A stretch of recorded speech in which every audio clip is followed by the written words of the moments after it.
It's time to get your music radio ready with the Audio Skills Podcast. It doesn't matter what type of music you're creating or what gear you use. It's all about the technique. Get ready to turn your home studio into a place where your music goes platinum. Now give it up for your host, Scott Hawksworth. Hey, how's it going, everyone? Scott here bringing you this week's episode of the Audio Skills Podcast.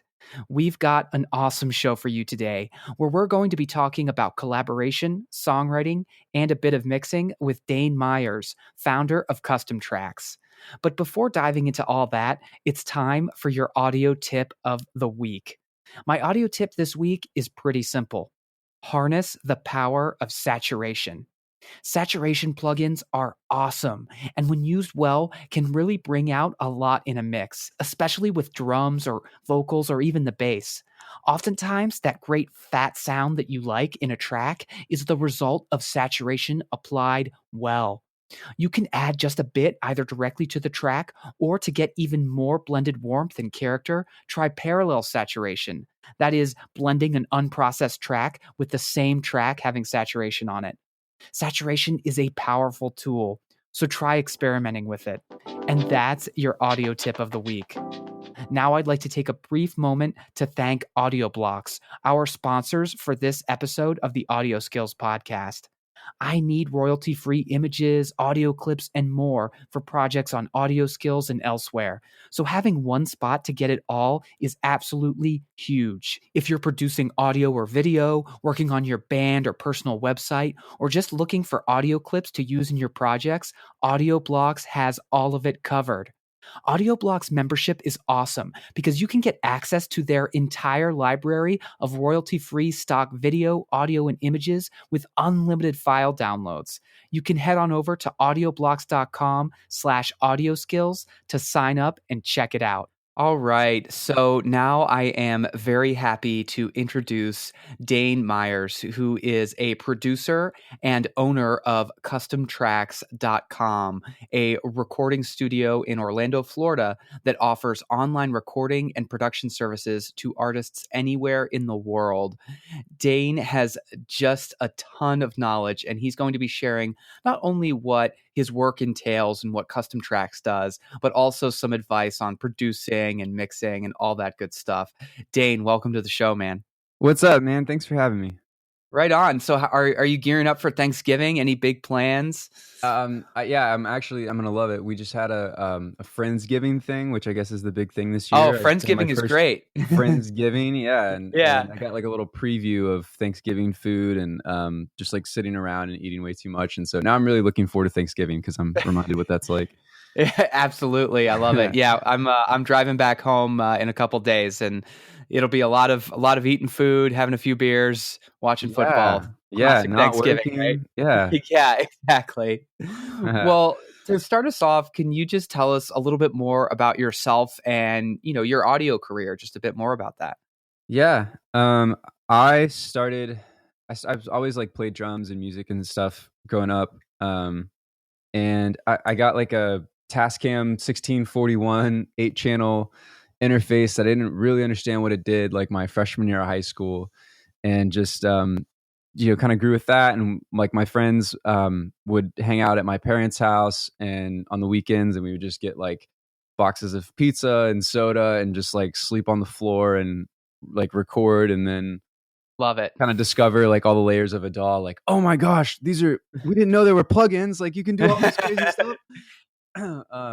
And just like really, before I had any knowledge about it, just kind of learned the love for it, which is kind of how I learned music as well. I didn't really I wasn't trained when I first started. I just, someone who played, just, we love to just like turn up music really loud and play along and stuff like that. And so, and then I went to college for a little bit for IT, like kind of on the academic track, and spent 3 semesters in school, and decided that I liked programming and stuff like that. Like I thought it was cool, but I was kind of touring on the weekends with this band in Georgia, just doing some like, short little runs of shows when I could. And I just felt so much more alive, like playing music and getting to build my skill at something that I loved. And so I thought, like, I just need to give myself the chance to do this because I might not always have this opportunity. And it's now or never to start kind of building my skill and finding a way to do this. So I reached out to one of my friends from high school who used to spend time in what we called basement studios.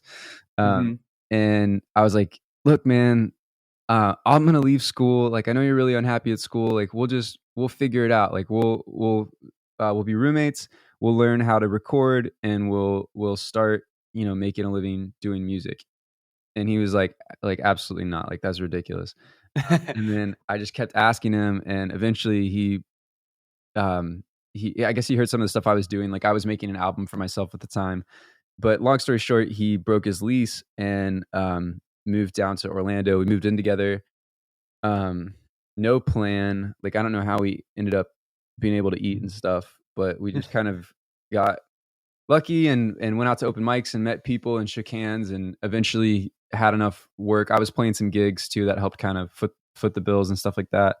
And just kind of started working right away. Started doing stuff for people off Craigslist for like $75 a song and just like trying our hardest. Yeah. Oh yeah. And then, that was 2014, and it's amazing. Fast forward 2 years and we had like 40 hours a week booked of singer-songwriter records. We'd kind of found this low cost niche where we could charge $30 an hour and get to work with all these really talented people who really didn't have a need for going to a big studio because a lot of times they didn't have a band to track at the same time. They needed people like us that played instruments who could fill out the rest of their record. And a lot of the stuff we were doing was either in the box or it was relatively simple. And so, we like all of a sudden we had a business and we had to learn about like how business works, and got really involved in the tech community, learning about tech startup. And so we kind of were completely excluded from the industry. Had this cool opportunity to look at this bit of traction that we had started gaining and go like, oh, okay, like what the hell do we do now? Like, none of our artists have any money. Like, how can we help artists grow more traction and getting listenership and get the stuff that we're working so hard on into people's ears instead of just in a box under the artist's bed? Sure. And how can we grow our services to include more people than just in Orlando, which is really where Custom Tracks kind of came about. So we've just kind of like, I think, just kind of staggering our way through the industry and learning a ton of stuff as we go, and really keeping control of all the opportunity that we have in the future, and learning how to distribute our services more widely and grow our skills. So that's right on. Yeah, man. That's what it's all about, man. That's awesome. And I love that, I think one of the key things in that is like the hustle. Like you just are like, you know what, I want to do this, and, grind it out, go to shows, offer to, work for, you're not saying, hey, pay me hundreds and hundreds and hundreds of dollars, right, and you have to start somewhere. And I think I think that's really awesome. And it's so great always hearing how the different ways that people end up in music and working professionally in it. It's really cool. So, you mentioned Custom Tracks, and I want to talk about that because it's a really awesome service. What services do you guys provide, and how does it work? We started out just thinking about our artists and how they didn't have session musicians, and like we're competent to play any instrument basically, but we're not like experts at every instrument. Like they're just people who are like incredible that devote their lives to practicing their instrument and have a lot of studio experience. And so sometimes parts would call for somebody that was better than us, and our artists would try to get their friends to come play. But the problem is that it would end up being like more cost and editing time to have their friends come play. Like first, they're never prepared. They show up and they kind of play the part, but it takes longer to edit it than it does for them to track it. And then, and then it just comes out like not something that you really feel good about. And so we started really strongly suggesting that artists start using a session musician, and we would just bring people in that we knew in the community. And they were always wowed by it. They're like, wow, this incredible player just contributed so much to my song. Like, this is really cool. We thought, well, this is something that a lot of people could probably use. So what if we build an online platform where people can find, our curated session musicians and hire them at a flat rate to do their song. And we kind of stumbled upon this live streaming thing, which is really what ended up making it something worth doing, because it remained collaborative in the sense that with custom tracks, which is different than a lot of the other services that provide, musical services, you're able to interact in real time with the musician while you're there recording in like a Premiere studio. So we don't do it in our house just because it's I think it provides more confidence for people on the other end to know that they're getting like a world-class recording from an incredible musician. Sure. But there's like a camera in front of every musician in the console room, and then there's like headphone quality real-time AAC audio that's being streamed back and forth so that you're able to see and communicate directly with the musician or the engineer as if you were in the room. So we really try to make it an experience from home as if, that's every bit as quality and lends itself to getting a great recording just like you were in the studio.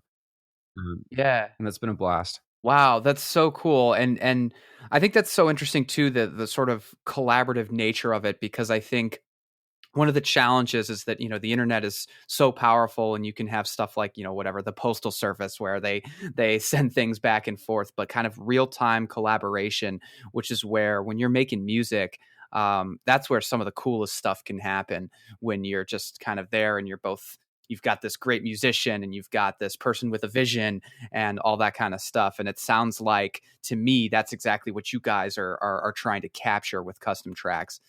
Yeah, especially when it's multiple musicians in the room too, because not only do you have those ideas sparking between the musician who may bring some cool things to the table that the artist or the producer may not have thought of, which is really great, but you also have those sparks between the musicians where one thing that this person plays might inspire something that the other musician plays, and to get them all in the same room at the same time, it's just cool. It's just like super fun to see people who are really, really great at their craft do their thing and contribute it to someone who's trying to get their music done. So Sure.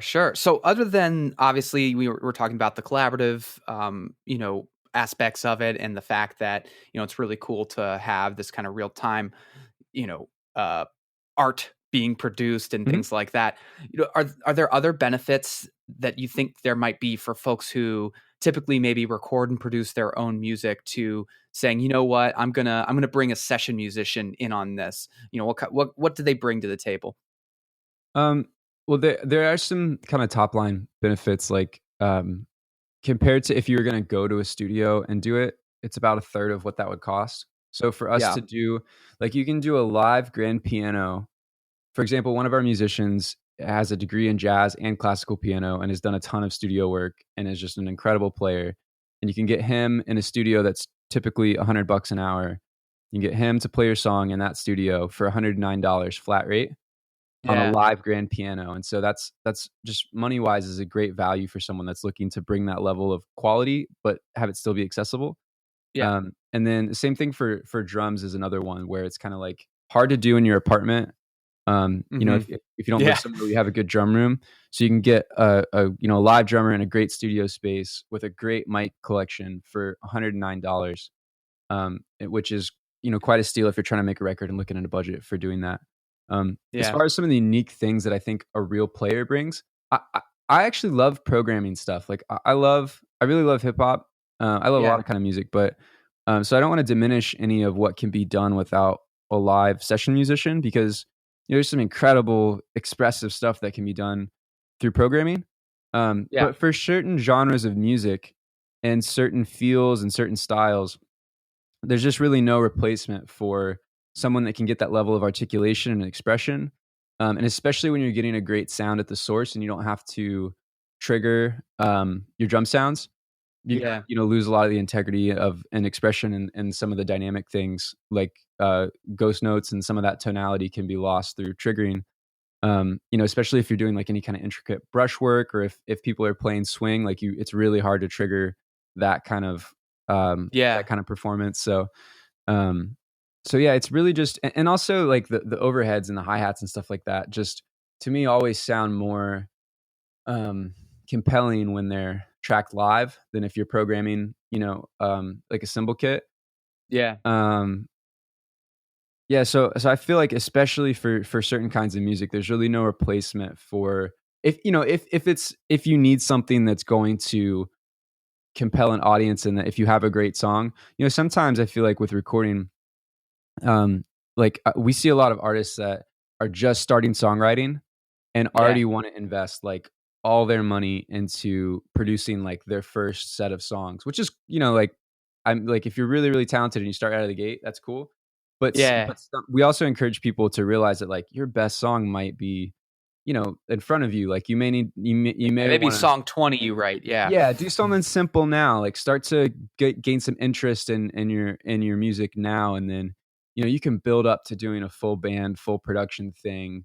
Don't feel like just because it's not like a song on the radio's production that it's not equally as intriguing and valuable to somebody who's just finding out about your music. So I think it is like a very, it's a fine line between saying like, like these session musicians are unlike anything that you're going to be able to get without our service.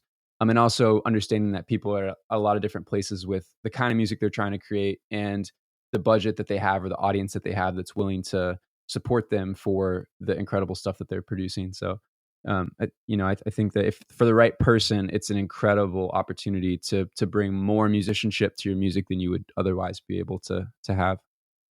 For sure. For sure. So I want to dive into some tips and techniques and just a little advice. Yeah. And I want to start with collaboration. We were just talking about that and not only what your service provides, but just in general, how collaboration can be so awesome when you are creating music, when you're recording or producing or really whatever you're doing. Mm-hmm. And my question is, do you have any tips or advice for musicians and producers that want to collaborate with others? How can they make sure that their collaboration is successful, or at least give it the best shot to be successful, rather than having, issues with just, it not working out or it just being awkward or whatever? I think that's difficult because you really have to know the people. It's almost as much about personality in my mind. Mm-hmm. I mean, because it's easy to vet somebody if you think that they're prepared to work with you musically. Mm-hmm. Like you can listen to their music and think like, okay, this person is at the same quality level that I'm at or whatever. But I've found, especially in writing scenarios, like the personality element can be really either conducive or it can kind of be distracting if your approach or if your connection with music is different than someone else's connection with music. It's hard to be on the same page and create something together that is like what you're hoping that you'll get through the collaboration, if that makes sense. So if anything, to me, it's kind of a process of like spending time with people before you decide that this is somebody that you want to go into a collaboration with. So would you say like maybe there's people out there that they know what they want and they're very, very insistent and rigid on like, this is what I want. This is what I'm hearing. This is what I need. And if there's someone like that, maybe they would work well with some other people who are more like, yeah, sure, man, go along, as opposed to someone who's like, whoa, I thought this was more fluid, that kind of thing. Well, typically, if someone knows exactly what they want and they just need someone to execute it, like just do a work for hire. Like just hire somebody to do that. I think a lot of times in my experience, if I'm gonna collaborate with somebody, like it's because I value their ideas, and that's why they want to be a part of it. Is because they're contributing creatively to it and are gonna have ownership partly of it.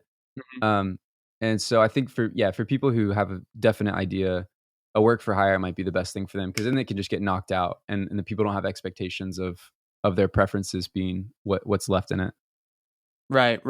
But if you do want to go into the collaboration mode, maybe you should be doing that if you're more open to having, a feedback and bringing new ideas to the fold and things like that. Right. And the key to that might be just trying to find people who you really are fans of what they do. Because that makes it easy to want their input and to be happy with something that isn't your idea, and finding people that you really respect where their headspace is and stuff like that. Yeah, I was reading through this thread the other day, and people were talking about this very thing, collaboration, and there was a guy who was saying, I've collaborated with a bunch of artists, and basically what I do is, I might be bouncing around SoundCloud, listening to some stuff, and I'll come across a producer or something like that, and I like what they've done, and then I'll reach out to them and I'll say, hey, I really like what you did here. Here's what I'm working on. Do you think there's an opportunity? Maybe we could work together and do a project. And That's something that simple. It's like you're already setting yourself up for success because you're finding someone who you've already said, hey, I like that Right. sound. I like what they bring to the table. And then you give them the option of, hey, here's what I've got. Right. And then if you're both kind of have that positive attitude, you're already on the same page, from the start. And that's really good. Right. And plus they're going to know that you want them for what they already do. So they're not going to feel like Yes. they have to, reach to do something else to please, whoever that they're collaborating with. It's very natural at that point. Yeah. And I think it's very healthy, I feel like, to be able to work with other people. I think sometimes as people who make music, who have the option of making music in isolation, it can become very easy to hyper focus on elements of the music that really drag down the experience. And if you're not very disciplined about, like, I found that I need a period of like creative, um, like like I just need to be able to do whatever I need to do without having an editing mentality or filtering what gets done. And then there needs to be like a period where all the ideas are fleshed out and I come back and refine things and make them, more cohesive. But if I'm not really disciplined about that, I can get stuck with the first idea, starting to like, comb through it and trying to fix all the things that I think are wrong with it. And that just drags down the pace of it. And it makes my attitude more antagonistic towards kind of that creative spark of like, whatever, accepting whatever kind of comes to mind. And so I feel like working with other people helps you not have to deal with that place of like, not get sucked into those details. So, I mean, you know what I'm talking about? Like should the kick drum go on this beat or that? I mean, you can spend hours on stupid stuff, and working with other people helps you have to move forward from that stuff because you can't obsess over that thing when someone else is there with you or waiting on you. And so I feel like that's something that we really struggle with as people in home studios. In my experience, like that's one of the number one things that keeps me from being able to make music or used to is that idea that I have to create something start to finish that's just like amazing from the get-go, and not being willing to iterate on those first things that come out and then refine them as we go. For sure. So, okay, we've talked about collaboration. We're talking about the creative process. Yeah. I know a lot of people are like, hey, man, I've got all that stuff down. I want some solid production and mixing tips and advice. Yeah. So we'll give them what they want. So my first question is, if you had to give just one recording tip, and people, I always say, get it right at the source. The better it's recorded, that's going to make your life so much easier in every other step of the whole process. What would your kind of number one recording tip be? I think when I'm working on things, I mean, like obviously there are a lot of skills that are conducive to you having a good recording. You'll want to have an understanding of how your preamp works and be able to set levels and mic placements and things like that. And I think everybody, I mean, I feel like the hard part isn't necessarily knowing what sounds good maybe, but it's being able to, understand that it can be better and when it's worth taking time to make something better. We work with a lot of people and we see so many times, like we realize that there's an opportunity to improve whatever part of the production process it is. Say it's like the acoustic guitar sound because placing a mic, like it's not placed potentially where we, it's different on every guitar, every instrument or whatever. But sure, it's just, I think, an awareness of what it can be and not getting, it's such a mental thing, like not getting bogged down in there's not one skill set, I guess is what I'm saying. There's not one tip that I feel like, but it's just that overall attitude and not feeling like there's not a reason why you can have music that sounds just as good as stuff that you listen to. I mean, I think and this is a little bit genre based, I guess, because it's probably easier to make like a Drake record than like a Norah Jones record on your laptop. Sure. But for the most part, the tools are really there. Like there are serious records getting made on laptops, and absolutely, and I think we have the access to the information, the access to the gear, and that can kind of all be figured out. But to me, the X factor, like when I see people that are making stuff that really connects with listeners and stuff that the artists are really happy with, um, it's that they just have a different level of what they, I don't want to say what they expect from themselves, but they just, I think they're a little less eager to say, "Oh, that's good enough." Like, that's fine. Like, this doesn't sound the way I want it to, but that's as good as someone like me is going to get it to sound right now. Like, you kind of put yourself in a box because you're like in a home studio or whatever. And I think really letting go of that idea that because I'm making this in my home, like that allows me to accept, I expect to do things that I don't like or that I'm not happy with. I think there's really nothing tangible or material about what keeps people from, you know, going beyond that level, except for there's just kind of this like cultural or this mental attitude of like, well, I'm making this in my room. Like, what do I expect? And I think that's really Yeah. maybe something that people could let go of and see that other people have the same things and are making things that they're happy with, and it's just that process of, and not that it's easy. I mean, it takes time to like experiment moving the mic around the guitar and see like where it sounds good, and it takes time to experiment on performance and being able to play with a click and all those things, but those can all be figured out, I think, if people really have that faith that they're not fundamentally lesser than those who are making things that they like or have fundamentally less opportunities.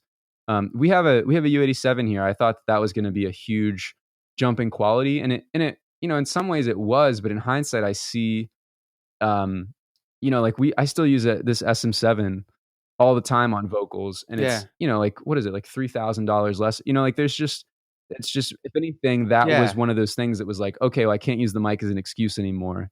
And that kind of helped me let go of this idea that I wasn't going to get something I was happy with because I didn't have like a great expensive mic. So Mhm. I wish that I had not let myself get into that pattern of thinking and just had the idea that was like, okay, maybe I can't control the gear that I have as much as I can, like my steadfastness to the level of quality that I want to create. And I'm just going to be patient and like build the skills and not feel like it's not an option for me to do something that I'm happy with, I guess. I think that's awesome advice, Dane. I mean, that's something that I always try to preach is the idea that, yeah, look, you're not going to exactly be a pro studio. You just are not going to have, especially if you're just a home studio owner or a bedroom producer, whatever, on a budget. Like you're just, Mhm. that's not reality. But that doesn't mean that you can't get results that are really, really great. Yeah.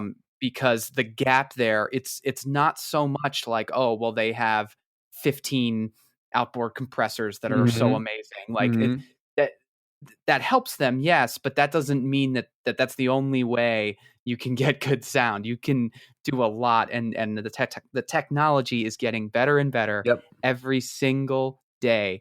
And so, yeah, I think that's awesome. Yeah, I have think that attitude. I think that's yeah, and I think you have to really define your expectations really well and decide what your goal is. I think more and more, the more artists that we work with, it's easier for me to see that like our key performance indicator, or our metric is like is a feeling or an experience. And like even from songwriting, you're kind of like, the specific words don't matter. Sometimes it doesn't matter in a song if it's like a literal meaning or if it's just kind of words that give you colors that give you that experience.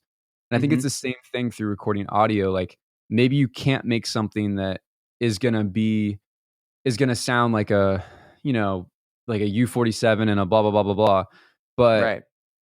maybe you can find a way to use the tools that you have to create something that, emotion is not tied to the price tag of gear. You know what I mean? Like, maybe in Hmm. sheer quality you can't compete. But maybe, like I'm thinking in my head of this example of one of the tunes on Kendrick Lamar's last record was done on someone's phone on GarageBand, like made the track, like literally with a guitar and GarageBand on their phone. And it made like this, Yeah. this amazing record. And that's just an example, I think, of like being able to play to your strengths with the gear that you have and be able to say, and I think this is an important distinction to make, is like, it's not about me innovating in terms of like audio quality necessarily. It's me in terms of innovating in terms of quality of my expression or the experience that I'm able to give Yeah. somebody. And that's where you have as much opportunity as anybody else does, because there's so many ways that you can provide an experience for somebody. And that way you're not sucked into thinking like, I have to be like the best EQ, like I have to get the warm vintage, blah, blah, blah, blah, blah. Like, it's like, no, that's one way to create an experience, but maybe you can't compete in terms of like, expensive gear sounds, but you can still compete in the quality of experience that you were to give somebody if you find creative ways to do that. And so I think Absolutely. that's how we started thinking about it more here. For sure. So, okay, moving on to mixing. Yeah.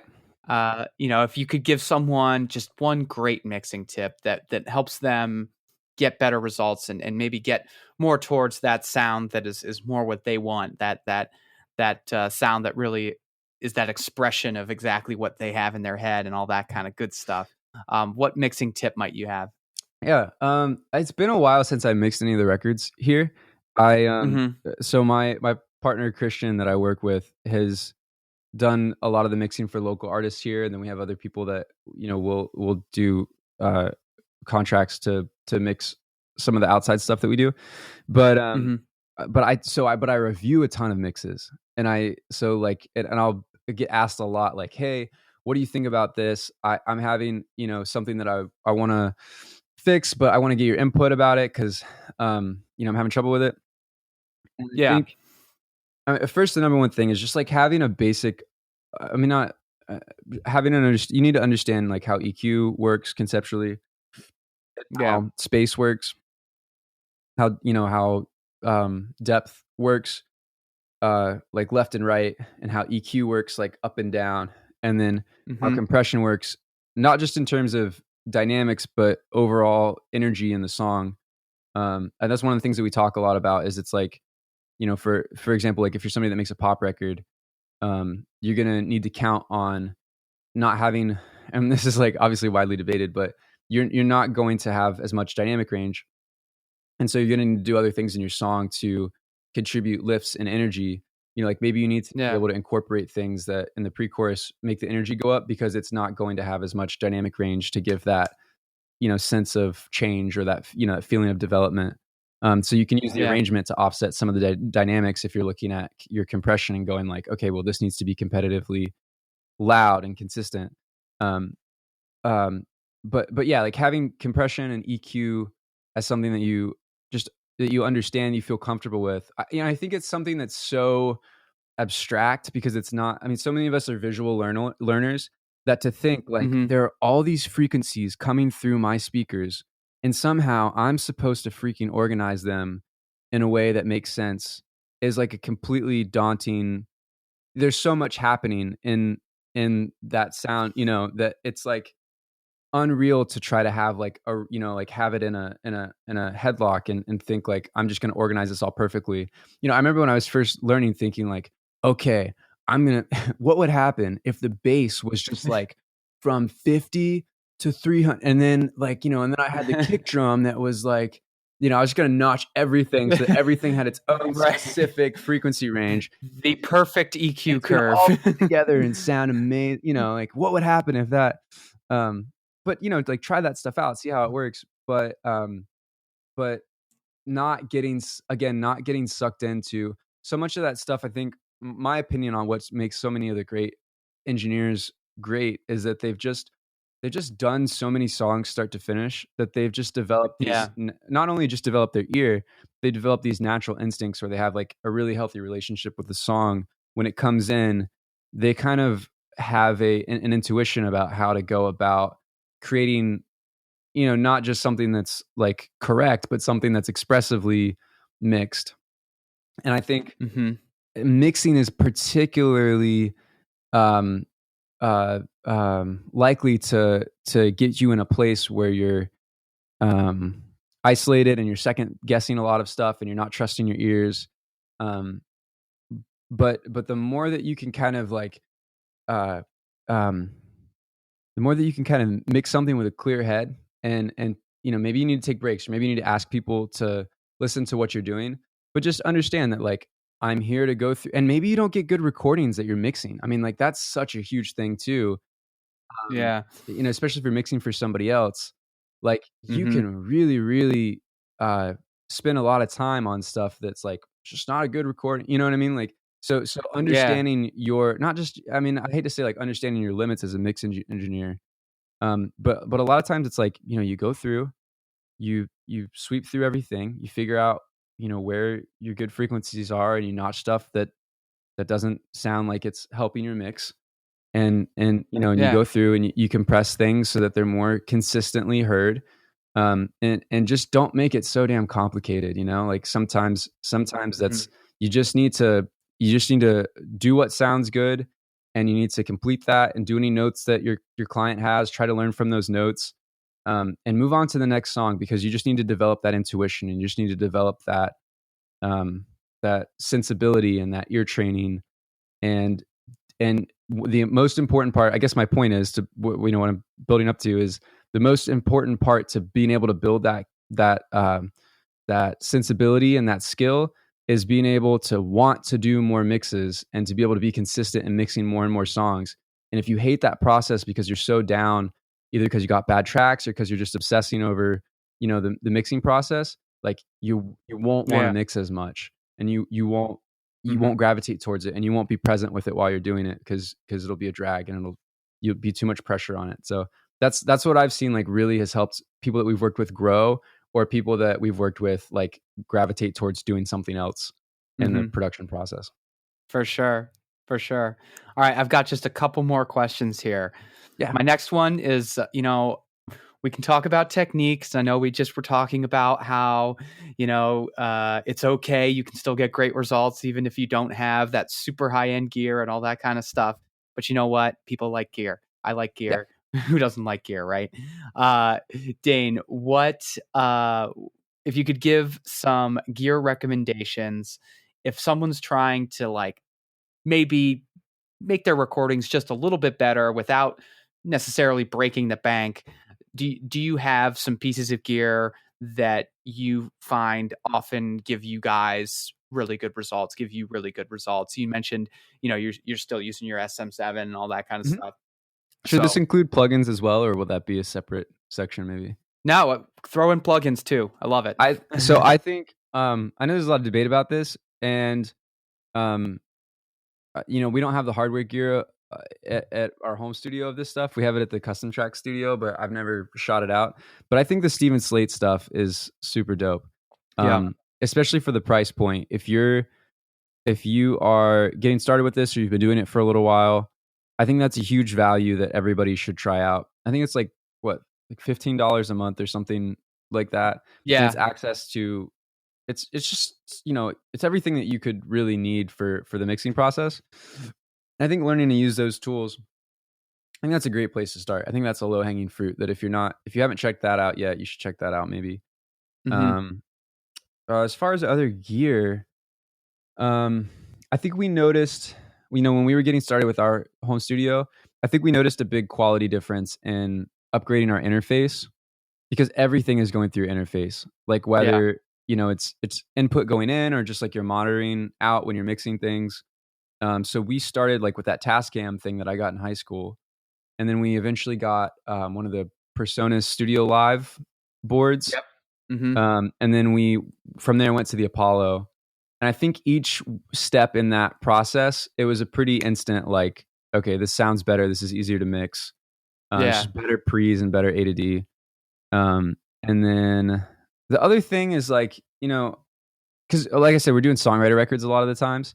Yeah. So like having good sounds and understanding your sound library, like if you're going to be Yeah. doing a lot of virtual instruments, being able to organize your samples and and also listening to a lot of music and going like, okay, this is what a kick drum that creates this feel sounds like, just kind of listening specifically to the kick drum, and then knowing when you're doing a song, like, okay, I want to load up this kick drum sample because this is the effect I'm trying to create. That's not gear, I'm sorry. But yeah, like having good samples and good instruments and things like that. Oh, I for think that's a sure. big one. Yep. Right on. All right. my last question, and it's cool we were talking about, really the backbone of all of this is, I think, songwriting. I mean, you can have all the gear and skills in the world, but if you've got a not so great song, it's just not going to really get there, no matter Mm-hmm. what you're doing to it, right? Right. So I wanted to talk briefly with my last question about songwriting. First question of it is, what in your mind separates great songwriting from very average songwriting? And two, do you have any tips for songwriters out there to get better, Yeah. get better results? Yeah. Well, I think a lot of times when we're talking about songwriting, like that's kind of what sets the direction for whatever the song you're going to do. Like that kind of is the idea. And then the rest of it is like designed to enhance that idea, right? Which Yeah. is why a lot of times I think there's the focus on songwriting. I think the reason that songwriting is the linchpin of the rest of the production is because it really hinges upon, I mean, obviously, like people care about the words and the melody and like stuff like that. Like, obviously, that's super important. Sure. But that's where it really becomes clear or not whether you have a connection to an experience to express. And I Right. think a lot of times artists will come in and like you can kind of split them down the middle. Like we have people who are professional artists who understand the business of it and they're going after licensing stuff and they're, like they need to make, it's like making content, Right. Yeah. and they may be more hip on the craft because they're iterating so much more quickly and they're putting out so much more stuff. But for them, they have trouble connecting to an experience where they're able to draw authentic detail and create a song that makes somebody who shares that experience Feel like something. the person that's creating it recognizes it. And for people who are, a lot of times we'll get also artists who are just starting out and who have no training or like, haven't really practiced any technique kind of things, not a lot of experience, but they got into songwriting because they've had some sort of experience that was so compelling to them that they needed to find a way to share it and to express it. And for them, like they're creating something that's really, real to them, but they may be doing it in a really impotent way that like nobody else is going to get it. Like, and that's fine. Like that's, if they want to make stuff for them, like that's great. But a lot of times artists will make things like that and then go like, I want to make a career off of this. And it's not something that's accessible to others. And that's where a lot of the craft things come in and you start to learn more about the way that you're saying things and the way that you're thinking about things in a way that other people are able to connect with and feel more. So I think it really gets down to, like what, like you're saying, like what makes good songwriting different from average songwriting. Yeah. One of the things that we've come to look at is good is a relationship between people. Like good doesn't exist in isolation. So what's good to someone may not be good to someone else. So it's a relationship between whatever you've made and whoever is going to be experiencing it. And so, people who are good songwriters, I feel like, understand the value of music to whoever is going to be listening to it. So maybe it's something that is going to be like a pop hit and it creates like a sense of social belonging for people who listen to that thing. Like people in my tribe listen to this thing. Like this is something that helps me identify with. This is our anthem. Yeah. Like young people, like, young people have always wanted new music because it gives it something that's theirs, that's not their parents. And similarly, like there are maybe marginalized groups of society who want songs that make them feel spoken for and who make them feel understood. And so I feel like the really good songwriters understand who they are authentically, not as musicians or whatever, but just as, personal brands. This is in the artist category, I guess, not in the professional songwriter category, but they understand their relationship to who their listeners are, and they're able to create music that draws from experiences that other songwriters aren't drawing from, that provides a unique value for those groups of people who go like, this makes me feel like I have a voice, like this makes me feel. And so like all the technique in those things, again, like those can be learned and practiced and understood, but you'll only grow in those skills if you understand that your value to the people that you're making this for exists in that you are helping them express themselves. You're creating some sort of social currency that helps that group, be part of that group or be part of that tribe. And then on the professional songwriting thing, for people like who are in Nashville, who are writing 100 songs and trying to get placements and share songs for other artists, like those people just have to be masters of their craft. Like you have to write a gajillion songs. You have to understand, you're not an artist writer. Like you're not making something that's content for your brand. You're making something that is just like a great song in and of itself. Maybe it's a little bit more evergreen than something that would be like, written by like a